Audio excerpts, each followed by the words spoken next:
Majina naitwa Dr. Madu, ni mkuu wa idara ya afya ustawi wa jamii na lishe. Nipo kwa niaba ya mkurugenzi kufungua jengo hili la huduma za upasuaji, lakini vile vile na kulaza kina mama ambao wanajiandaa kwa ajili ya kujifungua na wale ambao wamejifungua na kwa njia ya kawaida na waliofanywa upasuaji. Kama tulivyosikia taarifa kutoka kwa mganga mkuu, mganga mfawidhi wa kituo hiki, ni taarifa ambayo ni pana. Kwanza, mahitaji yalikuwepo. Tukumbuke kwamba kituo hiki kilijengwa mwaka 1970. Ni muda mrefu sana. Na ni kituo ambacho kinafahamika kuwa ni kliniki ya kina mama. Na hadi kwa wagonjwa kwa kliniki ya hapa, kina mama wanaohudhuria kupata huduma za RCH ni zaidi ya 150 wanaofika hapa. Kwa hiyo tuliona kwamba kuna uhitaji mkubwa wa kuwa na chumba hiki cha upasuaji au jengo hili la upasuaji, lakini pia kama alivyosema daktari kwamba kwa mwezi wanalaza kina mama kwa ajili ya kujifungua takriban 250 mpaka 300. Lakini kwa nini imeongezeka idadi kubwa hivyo? Imeongezeka baada ya kuboresha vituo vyetu vya huduma ya serikali. Mathalan, wagonjwa nje kwa sasa hivi tunaona wagonjwa zaidi ya 625,000 ambao ni idadi kubwa sana. Na hii ni kwa sababu serikali ya awamu ya 6 imeboresha utoaji wa huduma kwenye vituo vyote vya serikali, kwa maana kwamba imeboresha miundombinu ambao tukiwa tunazungumzia majengo, lakini pia imeboresha uletaji wa vifaa. Jengo hili la upasuaji kwa halmashauri yetu linakuwa ni jengo la 10 kwenye vituo vyetu ambavyo vinafanya upasuaji. Yako majengo mengine kwa mwaka tutayafungua yanayoendelea, lakini pia kuna vituo vingine vipya kabisa ambavyo vinaendelea na ukamilishaji, na kama tutaenda vizuri mwezi wa 11 vitakuwa tayari, ambao ni kata ya Sokoni 1 na kata ya Olmot, ambao ni vituo vipya vinavyojengwa kwa takriban ya milioni 800 na vipo hatua ya ukamilishaji. Kwa navyo hivi vitaongeza tija kwenye upasuaji. Na upasuaji tunaita kwamba ni njia ambayo inaokoa maisha ya kina mama pamoja na mtoto waliopo kwenye hali ngumu, walioshindwa kujifungua.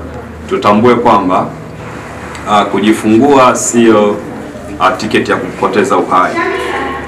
Tunajua kabisa unapokuja kujifungua unakuja kuongeza idadi au kuleta uhai mwingine duniani kwa ajili ya kuendeleza uumbaji wa Mungu. Kwa hiyo hilo ni la msingi na ni la muhimu sana. Lakini pia tunajua kwamba kama alivyosema kwamba fedha zilizoletwa hapa ni takriban milioni 200. Zilikuwa ni la lengo tu moja kwa ajili ya kuboresha miundombinu. Lakini pia kuna fedha ambazo zimetumika kwa ajili ya kuleta vifaa tiba ambavyo tumeviona huko ndani. Mathalan, mashine moja ya upasuaji ya dawa na ganza usingizi ni milioni 56. Kwa hiyo project nzima au mradi mzima una zaidi ya milioni 300 kulinganisha na vifaa tiba vilivyokwisha kununuliwa. Kwa hiyo jengo hili halitafanya tu upasuaji kama tulivyoona. Kuna vyumba vya private, kwa maana hivyo vyumba kwa wale ambao akina mama anadhani kwamba kwa fedha alionayo anaweza kalipia kiasi akawa kwenye chumba chake peke yake ambacho tunaita ni chumba cha private. Kwa hiyo tumeboresha kidogo. Na kwa nini tunafanya hivi? Ili kuwavutia tu watu waendelee kuamini serikali yao inavyowahudumia.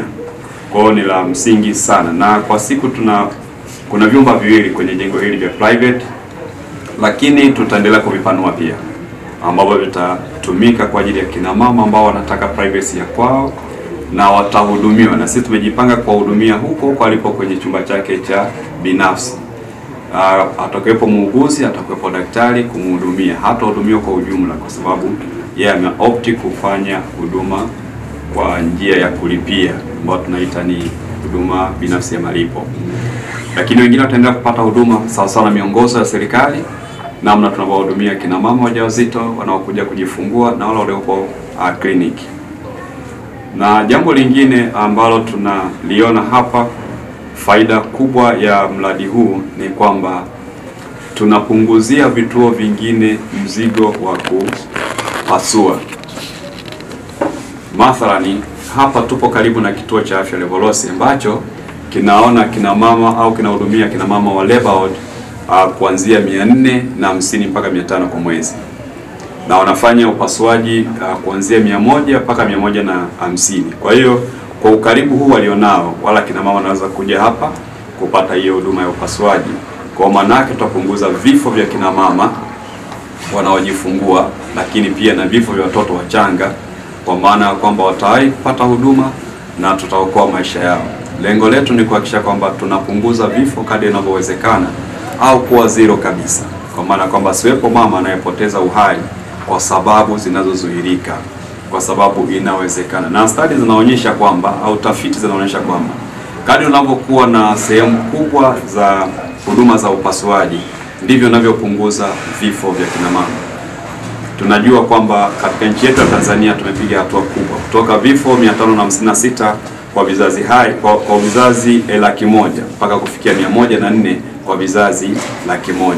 Hayo ni maendeleo makubwa sana kwenye nchi yetu ya Tanzania. Kwa hiyo kwa huduma hii kuifungua, tuna imani kwamba tutaendelea juhudi za Mheshimiwa Rais ambazo ameziwekeza kwenye sekta ya afya, na kuwekeza kwake ni kuhakikisha kwamba wananchi wanaendelea kuwa na afya bora, lakini pia wakiwa na afya bora waweze kujipatia kipato na kuboresha uchumi wa mmoja mmoja, lakini mwishowe kuwe na uchumi wa nchi ambao ni wa hali ya juu kwa kila mmoja. Hiyo ni adhima kubwa ya serikali yoyote ile iliyoko madarakani, na kwa awamu ya 6 kazi imefanyika na tunaiona. Asanteni.